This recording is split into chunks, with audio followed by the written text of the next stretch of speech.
Our next speaker is Phaedra Upton, who will be telling us about geodynamics. Thanks. Morning. This photo is of the Marciandi in Nepal, and it's just to remind me to say that I'm mostly going to talk about geodynamics and earth surface processes in mountain belts and active places with really active tectonics and surface processes, and that's largely because that's what I know about.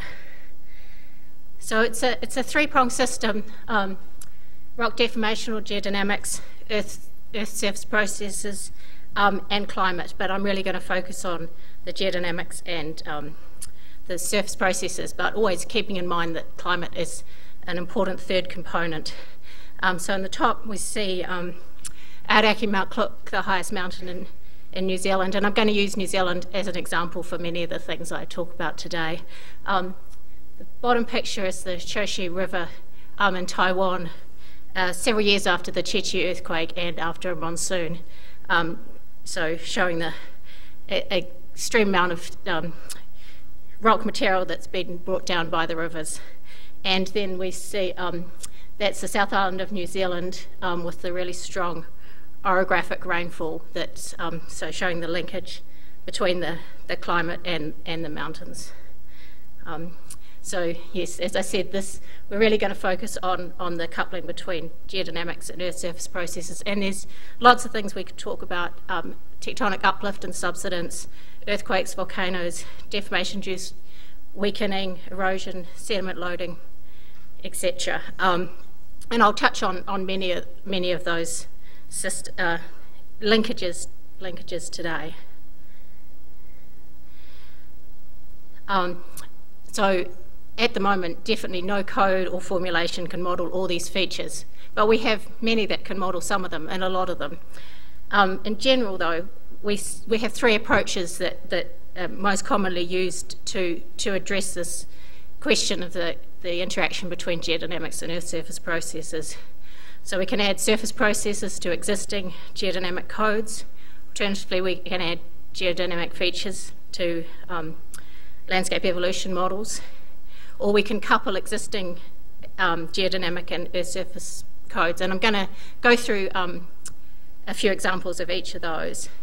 But really, what are we aiming for? We really need a new conceptual framework and new codes which can both describe the problem that we're looking at in a unified way, and these new codes with the enhanced functionality which allow us to do that. And so the second half of my talk will focus on a lot of the work that we've been doing. My first slide was also supposed to acknowledge my co-authors, both of whom are in the room, Peter Coons and Sam Roy, and most of the work I will show you, unless I say that it's been done by someone else, has been done working closely with them. So I'm sure they'll be happy to answer any gnarly questions.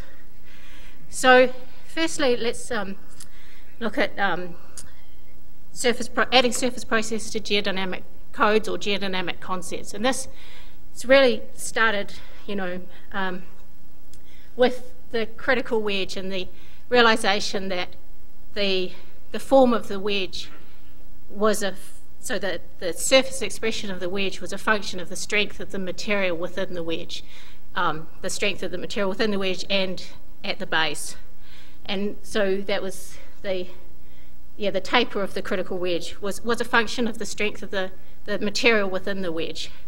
And then Coons in 1990 moved beyond that to look at what became the two-sided wedge, where he looked at what happened when you had, instead of an infinite indenter pushing that wedge, what happened when you had an indenter that enabled erosion to occur over the side of that. So we have this inboard wedge, or where we have excessive erosion produce the two-sided wedge. And here's an example in the sandbox of the same system.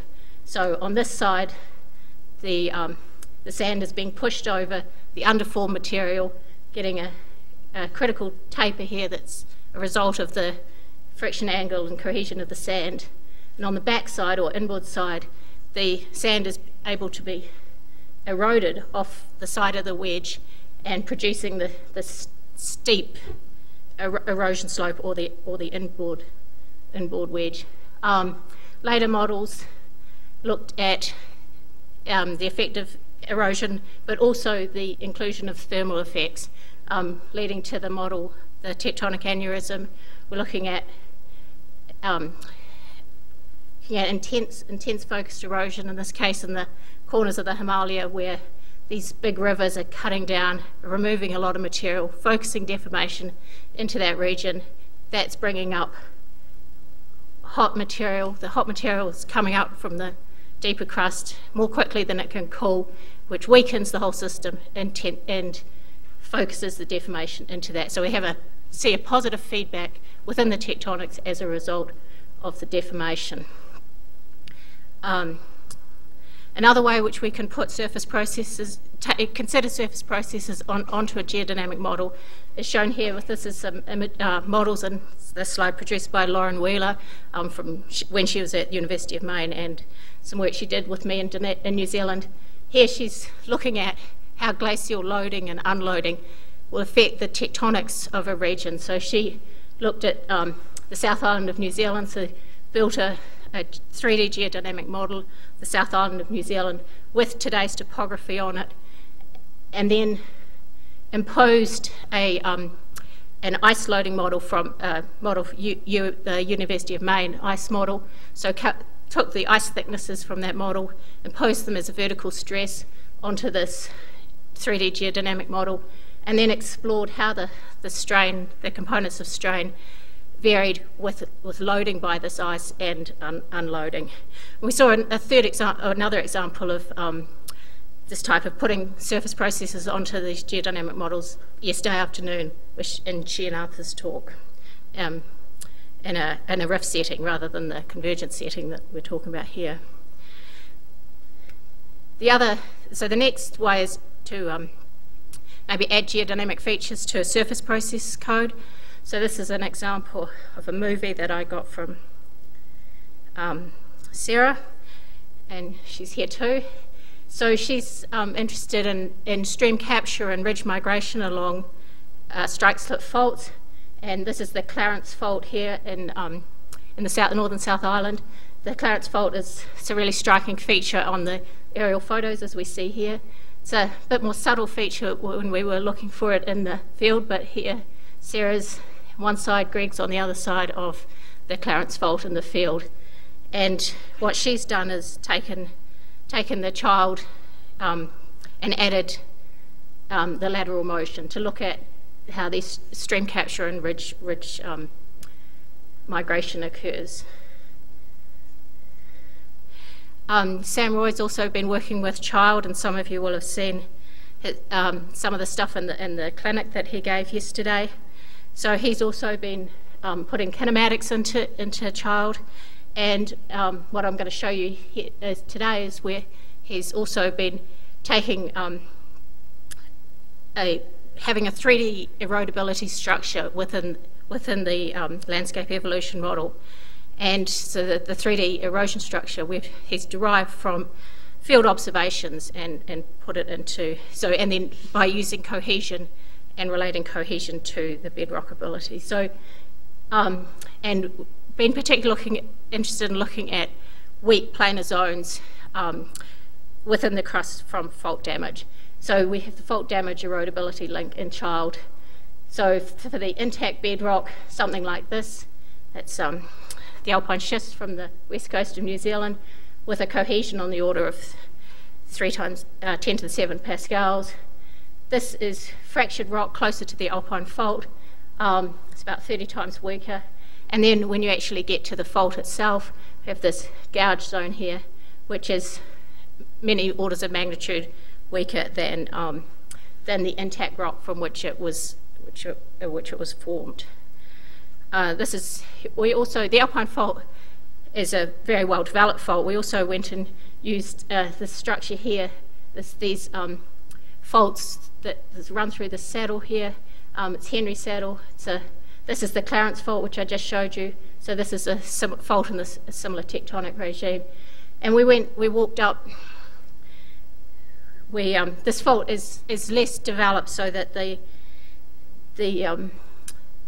we still actually see the whole fault in the system. So we walked up the stream bed and saw bits of fault rock, but mostly the fault rock had been completely gone because it's the weakest and that's where the stream is focusing. But up in the saddle we could find remnants of the fault rock which hadn't, and so Sam took field observations from all of these rock types, and he's used these to constrain his model. So the different rocks, bedrock, cataclysite, the stream gouge, and also looked at the alluvium and the grain size of the erosion products from the different rocks. So that the intact greywacke, so cohesion of about 25 megapascals compared to the fault gouge, which is down here. So I just want to explain this diagram because I'll refer to it later. So here we're looking at the strength of these materials and the failure envelope here, or here, for when different rocks, under what stress conditions different rocks will break. So a fault zone has a very low cohesion and a low friction angle, and so that the stress that's required to break that rock is actually really low, and it's on the order of similar stress to the shear stresses that you might find in a large river. And we saw that in the rivers were taking out the fault zone. Whereas the greywacke, the intact rock, has a much higher cohesion, much higher friction angle, and so the stresses that are required to break that rock, and for a rock to erode it has to break, you really require tectonic or some other sort of much higher stresses. Steep slopes will also do that, and I'll show you how a really steep slope can overcome these stresses. To go from here to here is we have the strain softening or cataclysite. The cataclysites, the deformation that's taking place in the fault zone takes this strong rock and breaks it up and weakens it. So this is the model constrained by this field data. It has a vertical dipping structure within it with a gradation from intact rock through cataclysite down to the fault gouge. So this is the strength profile through the rock, and then also the sediments that's produced by that rock, the different rocks change, so that the intact rock largely produces gravel, and the weak rock largely produces a sand fraction. So here's a couple of movies which illustrate just one model, results of just one model run. We're looking at the incision of this fault zone and its surrounding rock, and the sediments that are produced by that model. So this is looking at the depth of sediment. There's stochastic storms in here, so we see that, I can see my mouse.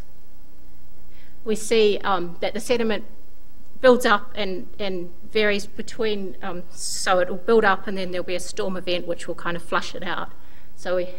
And when there hasn't been a storm event for a while, you get more erosion material in the tributaries, and then it flushes out. The second movie shows the grain size of the material. So the red is largely gravel, it's largely coming down from the intact rock, and the sand, the green is sand. And so you see the sand builds up and then it's wished out, and there's this, goes by pretty quickly, but there's one moment where there's quite a bit of gravel up in the tributaries as it's building up and then removed.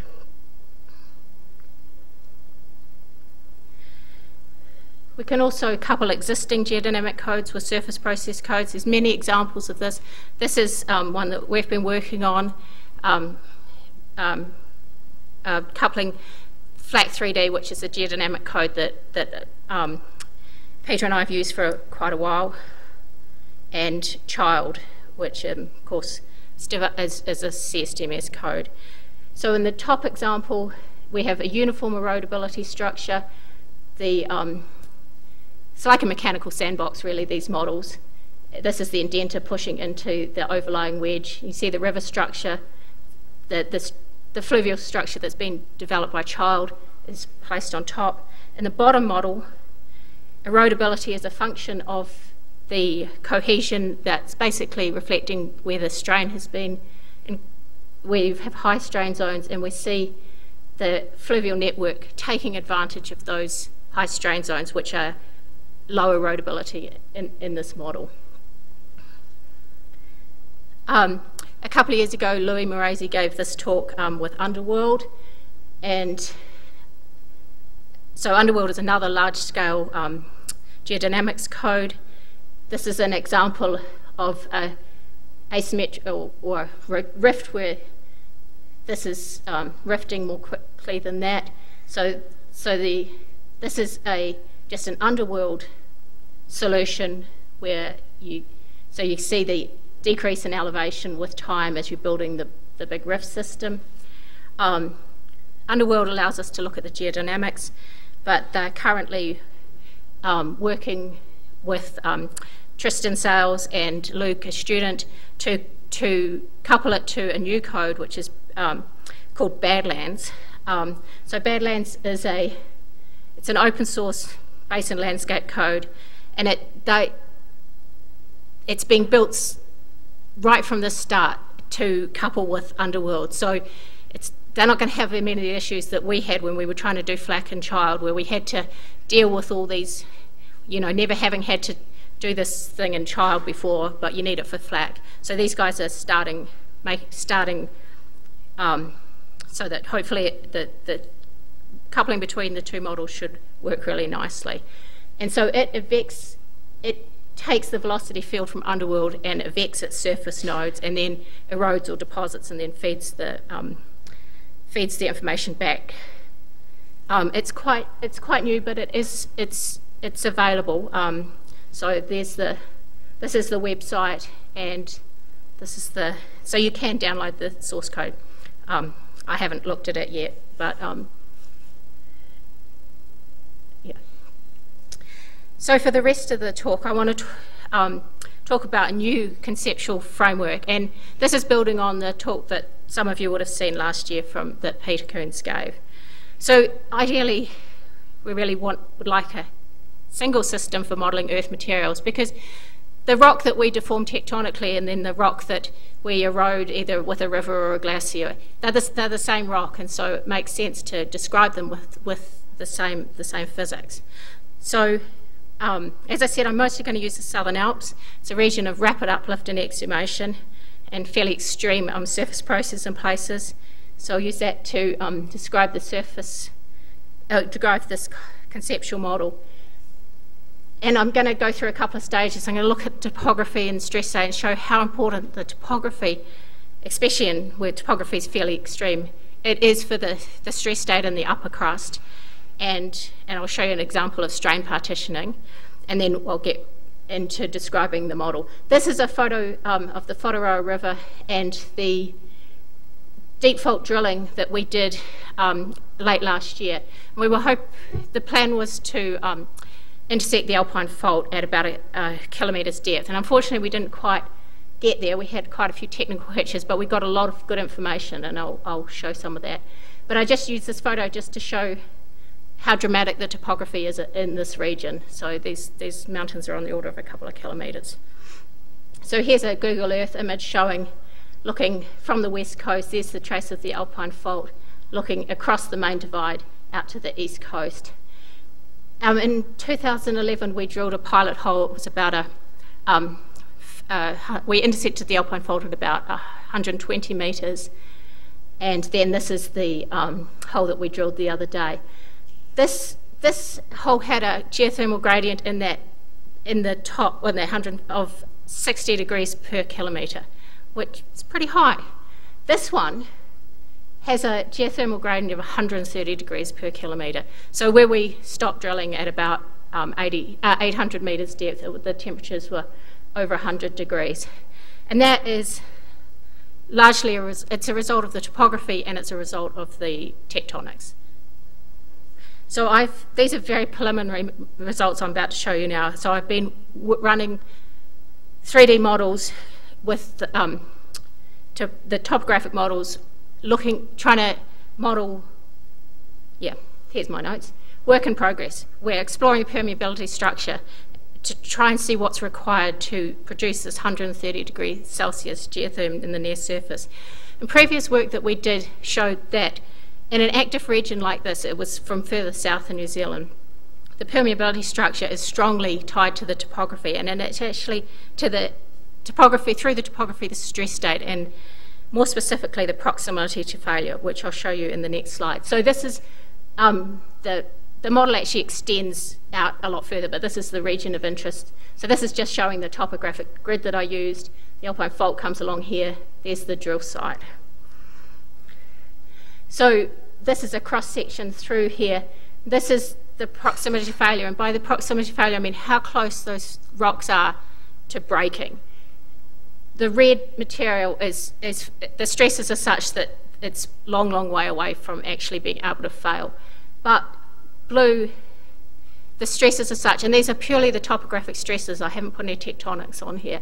So because of the steep slopes, these rocks are quite close to failure. So here's just one fluid flow model that we've built along here, and this one we've just got a uniform permeability down to about 2 kilometres below sea level. And if you have high permeability in this region on the order of 10 to the negative 15 metres squared, there's enough topographic driving force to get these high temperatures. Actually, none of my models I've quite got as high as we need, but this is the general idea, that the high permeability and high fluid and thermal, high topographic driving force drives the fluid from the mountains, picks up heat, and up into the hills. And the permeability is high here, partly because of that slide I showed you before, because the rock is close to failure because of the topographic stresses, and partly because we're so close to the Alpine Fault that everything is fractured and broken up. Okay, I'm going to skip this next bit because I'm going to run out of time. So if anyone wants to, they can ask me. So this failure Earth response model is this to try and put together the geodynamics and the geomorphology in one, in a unified model. And basically there's a couple of premises it's built on, that whether you're looking at tectonic displacement or geomorphic displacement, to get failure you have to, the local forces have to overcome local resistance. So the rock has to be at failure, it has to be able to break due to the forces. And that large displacements will lead to a weakening or weakening of the rock. And to implement this, we need the total stress state at each point. So, and by the total stress state, this is what we mean. The fluvial stresses, glacial stresses in a glacial system, the topographic stresses, so that I've shown you due to the, and any tectonic stresses, as well as any dynamic stresses if it's a region prone to earthquakes. Also, which I'm not going to talk about, any time-dependent glacial fluctuations. So this is what that glacier would have looked like in about the LGM. So this is a flat 3D model where we're going to explore this model. So, and by using this 3D geodynamic model, we can sum all the stresses. At the moment, geomorphic, we don't really have geomorphic processes, so we're largely focusing on the tectonic and the topographic. We can include pore pressures, we can include dynamic stresses, etc. We can distinguish between the different types of failure, so whether it's breaking and tension or shearing, and then we solve this in 3 dimensions. So, and this is we've set it up so that this is asymmetric and this is a symmetric, and on the asymmetric side, this slope is greater than the critical slope of failure, and this is less, and then we have a weak zone through the middle. So these two show where in the model we have shear failure or tensile failure. So this slope is basically above the angle of repose, and so it is failing in shear.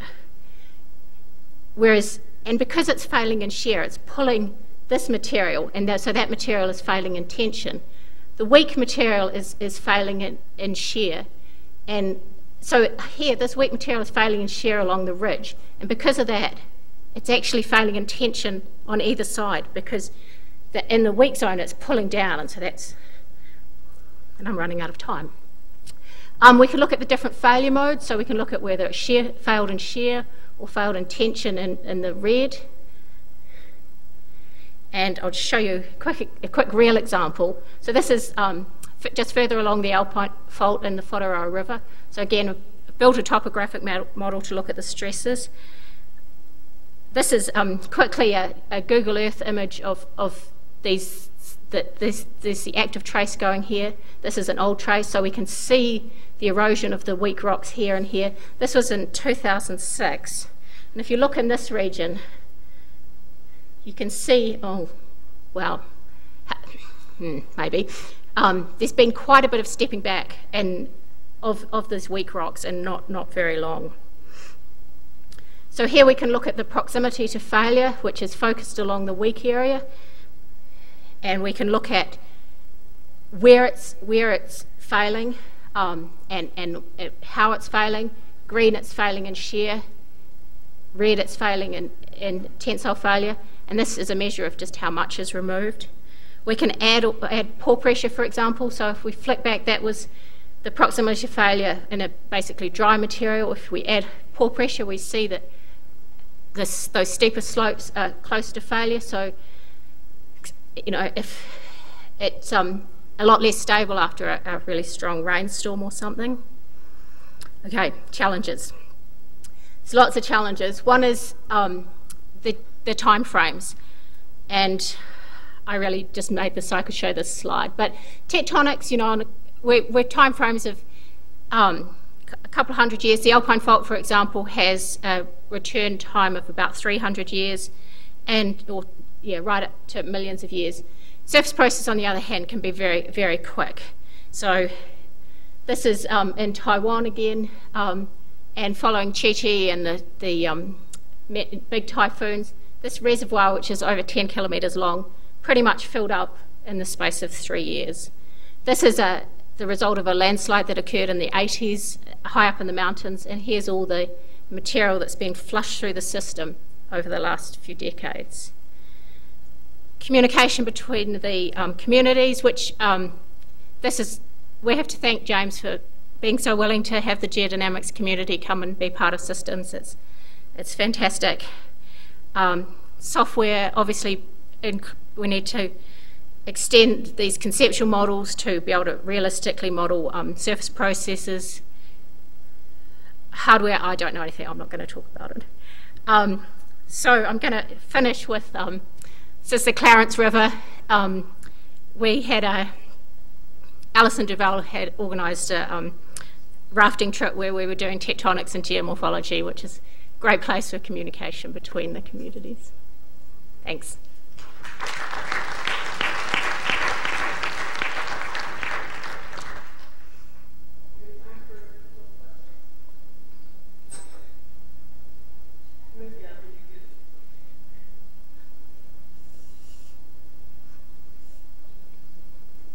So I feel really lucky that I just do really, really simple modeling compared to what you do. I don't know if I understood it, but when you were showing those simulations that Sam Roy, I think, was the lead author on, and you had the gradations in rock strength and erodibility, yep. It looked to me like the weakest rocks were being fed by the hardest rocks, and so the weakest rocks were producing really shallow slopes, and they were just being inundated with sediment, and they were just piled up with sediment, right? Is that what you see in the field in these areas? Definitely. The weak rocks will get armoured by the sediments that are coming down off the slopes, so and then It seems to me like it would be really important the drainage order in the rock erodibility pattern within the network. Do you have places where it seems like that's a really, first off, modeling-wise, if you rearranged your rock erodibilities, you could get really different answers, which would be a quick and easy modeling thing to do, but I don't know if you have this set up. Like I usually think of maybe sometimes with an aneurysm, you might have really weak rocks high up in the system. I don't know if you have those kind of natural field model settings. There's an example that we visited in the field where the river system has been going down quite a shallowly dipping fault, old fault, and then it seems to have diverged off. And I think if it gets caught in the vagaries of the river or whatever, get caught in the harder rock, and it can go that way, then once it's there, it'll erode down, and that's what I think has happened in this Thomason's Gorge place. It has been largely captured by, well, it sort of evolved in the going down the fault zone, but at some point, for some reason, it's gone off, and then once it's there, it's captured. So I don't think there's really any problem with sometimes that weaker rocks being stranded up on the side of the hill. Cool, thank you.